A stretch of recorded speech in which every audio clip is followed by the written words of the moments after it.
3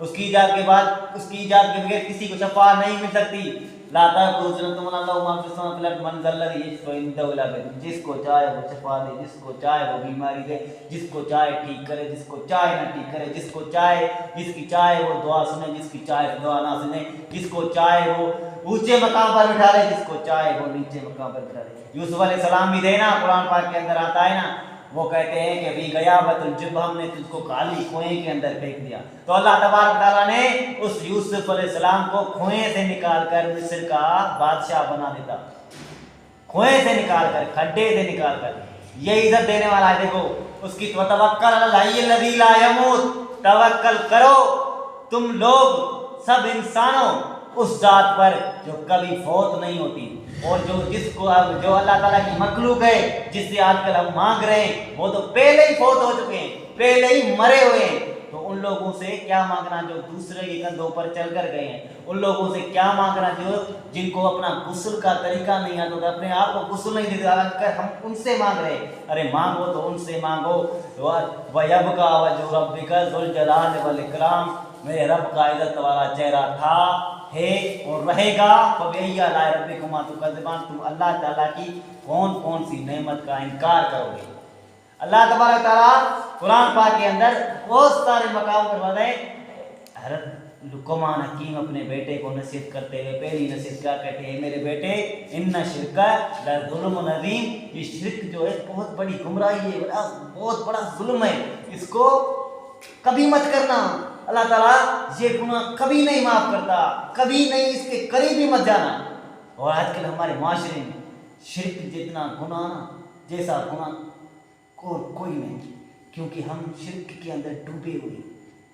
اگر آج ہم دیکھیں کہ ہمارے معاشرے کے اندر بہت سارے اور بھی گناہ ہیں, جیسے ریاض ہے, سود ہے, یا کوئی زنا ہے, شراب ہے, ڈکیتی ہے, چوری ہے, اور بھی کئی گناہ ہے, لیکن سارے گناہ اللہ تبارک تعالیٰ معاف کر سکتے ہیں اور کرنے پر قادر بھی ہے. لیکن شرک, من یشرک باللہ فقد حرم اللہ علیہ الجنہ ومأواہ النار وما للظالمین من انصار, جس نے اللہ تبارک و تعالیٰ کے ساتھ رائی کے دانے کے برابر بھی شرک کیا تو اللہ تبارک تعالیٰ نے اس پر جنت کو حرام کر دیا ہے اور اس کا ٹھکانہ جہنم بنا دیا ہے.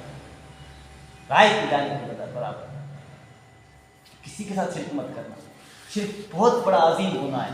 نبی صلی اللہ علیہ وسلم نے صحیح بخاری کے اندر حدیث آتی ہے, نبی صلی اللہ علیہ وسلم نے فرمایا اسلام کی بنیاد 5 چیزوں پر ہے. کتاب الایمان کے اندر حدیث ہے, بنی الاسلام ولا خمس شہادت اللہ الہ الا اللہ وان محمد عبدہ ورسول واقام الصلاۃ وایتاء الزکات والحج وصوم رمضان.